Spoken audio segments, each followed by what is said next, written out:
Save किया था ना? मैं सिर्फ इसलिए गया था क्योंकि उसने मुझे कॉल किया, that's it. But listen तो. Save it for someone else. जिंदगी में सेव करना जरूरी है, मगर जब बात पैसों की हो, सिर्फ सेविंग से काम नहीं चलेगा। इक्विटी म्यूचुअल फंड्स में इन्वेस्ट कीजिए और अपने सेविंग्स को आगे बढ़ने का मौका दीजिए। Mutual fund investments are subject to market risks. Read all scheme-related documents carefully. Before we begin, I'd like to make an appeal to all of you. For those who haven't already, I request you to take subscription to ThePrint's YouTube channel, which costs just 159 rupees a month. Click on the Join button to enjoy exclusive member benefits, which include loyalty badges, priority responses, and member-only videos. We are now also extending our newsletters to all our YouTube members. For this, I request you to write to us with your full name and email address to members@theprint.in. That's members@theprint.in. We'll get back to you. The murder was solved in just a few minutes the old-fashioned way. Late one summer afternoon, Faujdar Muhammad Sheikh and 5 other police officers dragged Gannu Kunbi into a cowshed, held his face down in the filth, and sodomized him with a metal umbrella until he confessed. Then, Gunnu was led to the well where the body of his 5-year-old niece had been and made to admit his guilt to the assembled villagers. 2 days later, on the 13th of August 1854, Gannu died in a Nashik police cell, hemorrhaging into his intestines. Laziness, an imperial civil servant, later explained to the judge and philosopher James Fitzpatrick Stephen. It is far pleasanter to sit comfortably in the shade, rubbing red pepper in a poor devil's eyes, than to go about in the sun hunting up evidence. Fastening coconut shells housing a scorpion onto the navel of a suspect, inserting pepper inside the anus, squeezing testicles, nipping the flesh with pincers, searing skin with hot irons, dipping people inside wells until they were half suffocated. The East India Company police, the Judge Malcolm Lewin later recorded, were endlessly inventive.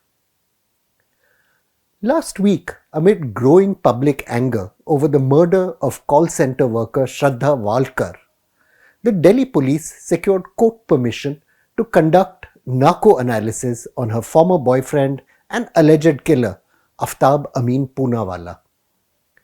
A narco test involving the intravenous administration of a drug is also called a truth serum. It's used to draw confessions from suspects in a hypnotized state.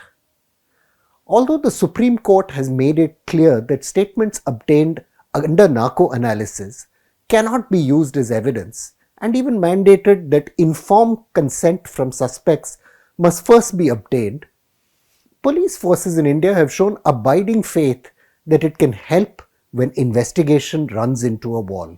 Earlier this year, a court in Mumbai ordered narcoanalysis of a suspect alleged to be involved in the case of missing Mumbai student Sadicha Sane.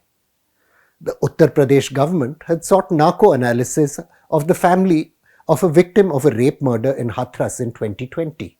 For decades though, both science and ground experience have suggested there's a problem.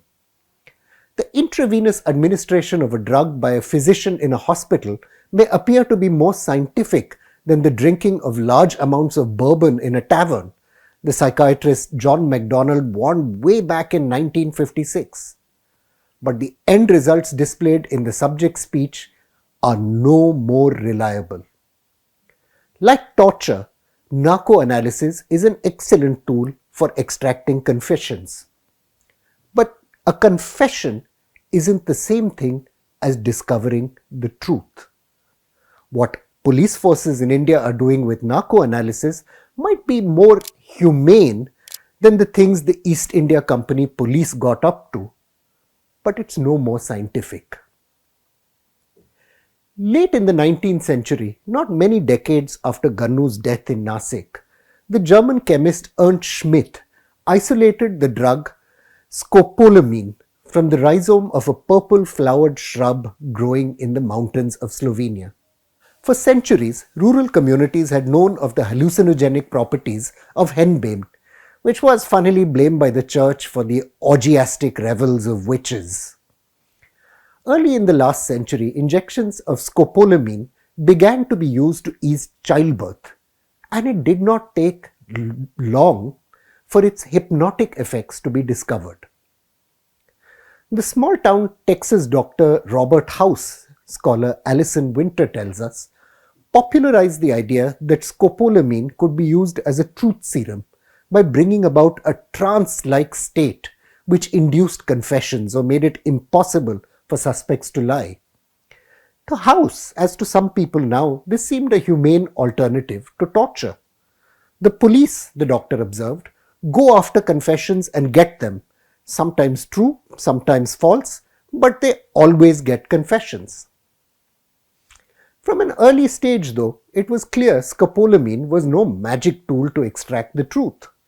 In 1924, 5 separate individuals, completely unconnected, all confessed to a series of axe murders in Alabama.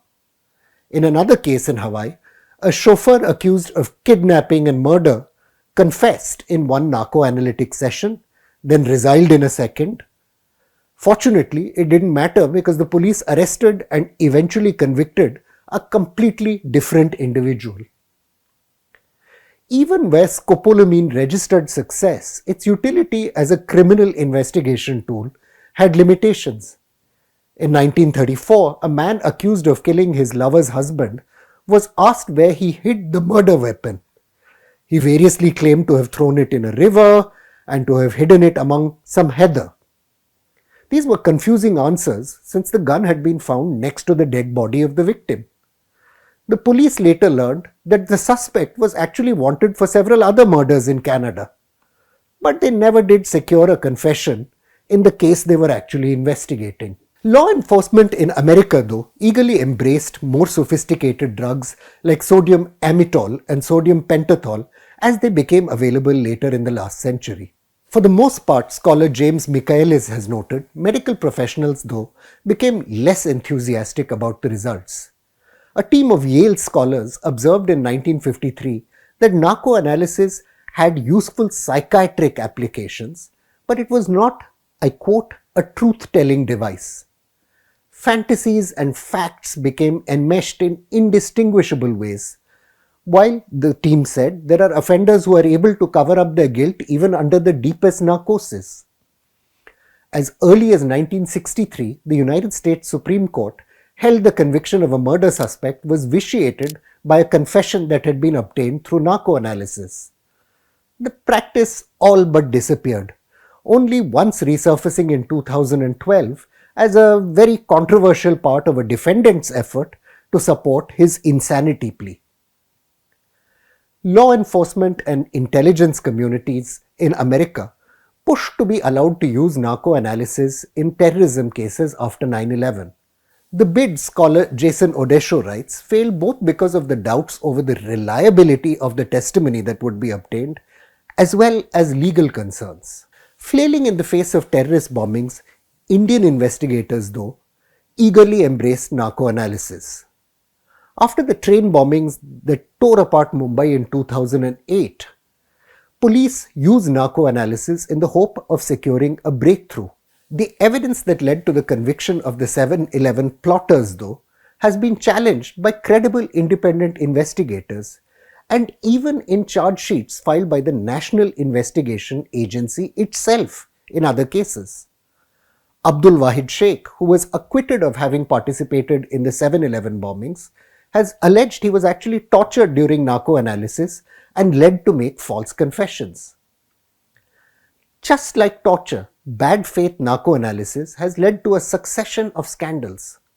Authorities eventually terminated the services of S. Malini, who conducted narcoanalysis in several high-profile cases. In one case, Malini was, rightly or wrongly, accused of tampering with evidence involving the murder of a Kerala nun. The 2007 bombing of the Mecca Masjid in Hyderabad led to narcoanalytic tests of several Muslim suspects. The tests suggested guilt, but the confessions were found by both the Central Bureau of Investigation and the NIA as not conforming with other objective evidence. Famously, the leaked video of the narcoanalysis of Krishna Thadarai, accused by the CBI of murdering Delhi teenager Arushi Talwar, showed him providing multiple contradictory answers. The forensic examiner's question of Krishna frequently conflated his drug-addled speculation with statements of facts. The scholar Jeannie Lokanitha has, based on her extensive fieldwork, suggested that Indian police forces are seeking to substitute investigative competence and adequate resourcing with what she calls truth machines. Truth machines, she writes, represent a technical solution for the ills of the criminal justice system. Experts across the world have been increasingly questioning this kind of infiltration of junk science into policing. A study by the prestigious National Academy of the Sciences in the United States noted that even widespread forensic tools, think ballistics, tool mark identification, even fingerprint examinations, aren't really borne out by scientific validation. Think that's an extreme case? Consider this. Federal Bureau of Investigation officials who had repeatedly asserted in affidavits that fingerprint matches were zero error were forced to retract after the wrongful arrest of lawyer Brandon Mayfield for a terrorist bombing in Barcelona. The degree of similarity between Mayfield's prints and of the man eventually held and convicted for the attacks, the US government later admitted, is extraordinarily rare and confused 3 FBI fingerprint examiners. There's still no empirical quantification, however, of just how rare such errors actually are, and that makes the science itself pretty suspect. Even gold standard technologies like DNA sampling can and do mislead. A long-running German police hunt for a serial criminal linked to 40 crimes ended eventually in the discovery of a worker. But who was that worker? She worked at the plant where the swabs used to collect DNA samples were made. The worker, it turned out, had no link to any of the crimes. Exercised in bad faith, therefore, science has no different results from scorpions or testicle crushing. Finding the truth needs patience, persistence, and very careful logical police work. Even where all these elements are present, success is not guaranteed. But the pressure to solve crimes pushes police forces to embrace dubious shortcuts. Those shortcuts might yield convictions, but end up eroding the legitimacy of our criminal justice system. I'm Praveen Swami, and I'm National Security Editor of ThePrint. Thank you for listening to Security Code.